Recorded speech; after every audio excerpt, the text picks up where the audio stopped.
అథర్వవేదము 12వ కాండంలో 3వ సూక్తంలో 17వ మంత్రం.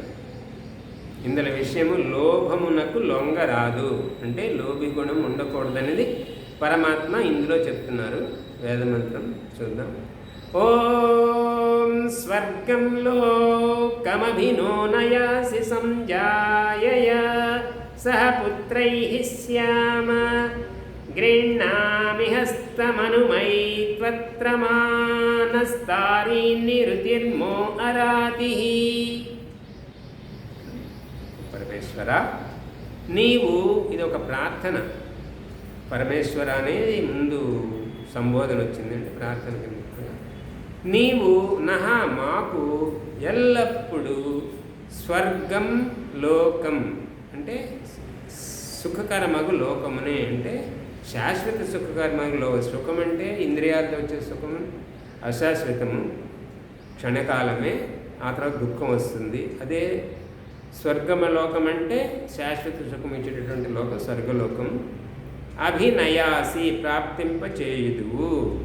మేమెల్లప్పుడూ జాయయ అంటే పుత్రులను ఉత్పన్నమనర్చుడు స్త్రీతో, జాయ అంటే స్త్రీ అనమాట, భార్య, మరియు ఆమెకు పుట్టు పుత్రైహి పుత్రులతో కలిసి శ్యామ ఉందుదుముగాక అంటే మేము ఎల్లప్పుడూ గృహపతులమై గృహపత్నితో పిల్లలతో సుఖంగా ఉండాలి అనేది ఒక ప్రార్థన. నేను ఎవరి హస్తం గృహ్ణామి ఎవరి యొక్క చేయి పట్టుకొనిదనో ఆ స్త్రీ నన్ను అనుయేతు అనుసరించుగాక, ధర్మపత్ని అయి నాతో జీవిత పర్యంతము సహరించుగాక. వివాహ సమయంలో మంత్రంలో ఉంది.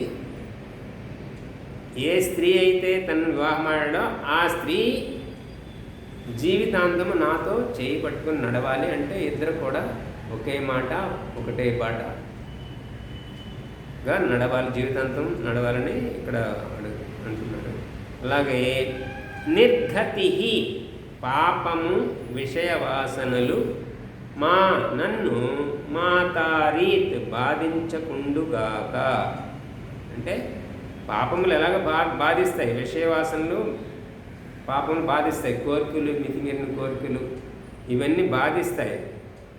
అంటే బాధించకుండాలంటే చేయకుండా ఉండాలనేది ఇక్కడ. అంటే ఉన్నా కానీ మమ్మల్ని బాధించకూడదు, మేము పాపం చేస్తాం మమ్మల్ని బాధ పెట్టకూడదు అంటే కాదు. ఇక్కడ పాపకార్యాలను చేయకూడదు, లౌకిక వ్యవహారాల విషయ వాసనల కోరికల మీద పోతే మిగిలినది దుఃఖమే. మరియు అరాతి పిసినారి లోబులు లోభవృత్తులు నన్ను వేధించకుండుగాక.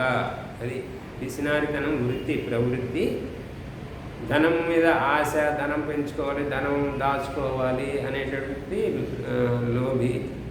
అలాంటి వాళ్ళు, అలాంటి ప్రవృత్తి నన్ను వేధించకుండా నాలో ఉండకూడదు అనేది ఇందులో ప్రార్థన.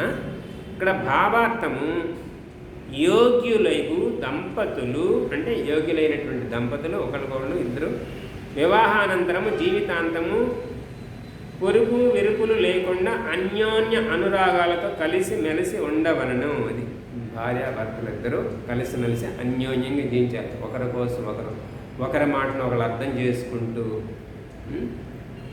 వీళ్ళు దంపతులు ఇద్దరు గొడవ పడితే పిల్లల మీద దాని ప్రభావం పడుతుంది, ఆ తర్వాత వాళ్ళ జీవితాలు అలాగే అవుతాయి. కాబట్టి అన్యాయంగా ఉండాలి, ఆదర్శంగా ఉండాలి ఇద్దరు కూడా.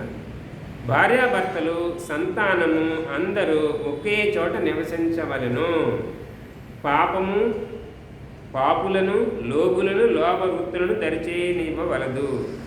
భార్యాభర్తలు సంతానం ఒక చోట నివసించవలని ఏంటి, ఒకే ఇంట్లో ఉంటారు కదా, కాకపోతే ఎవరు గదులు ఆడలేదు. చిల్డ్రన్స్ బెడ్రూమ్లు వేరు, పెద్దవాళ్ళు బెడ్రూమ్లు వేరు. ఆ బెడ్రూమ్లో వాళ్ళు ఏం చేస్తున్నారు ఇంట్లో తెలియదు. అందుకే ఒకే చోట నివసించాలంటే ఒకే చోట నిద్రించాలి. పిల్లల పట్ల వాళ్ళు ఏం చేస్తుందో గమనిస్తూ ఉండాలి, చెడు మార్గంలో పోకుండా గమనిస్తూ ఉండాలి. ఇప్పుడు ఈ బెడ్రూమ్లు వేరైపోయేటట్టుకి ఎవరి బ్రతుకులు వాళ్ళకి వేరైపోయినాయి. ఆ పిల్లలు ఆ బెడ్రూమ్ నుండి సెల్ ఫోన్ చూసుకొని వాళ్ళు ఏం చూస్తున్నారు ఏం చేస్తున్నారు తెలియదు. ఏదో రోజున వీళ్ళ కాలుతో తన్నేసి వాళ్ళు వెళ్ళిపోతున్నారు. వాళ్ళు మళ్ళీ ఇంకొక రూము ఇంకొక ఇల్లు చూసుకుంటున్నారు.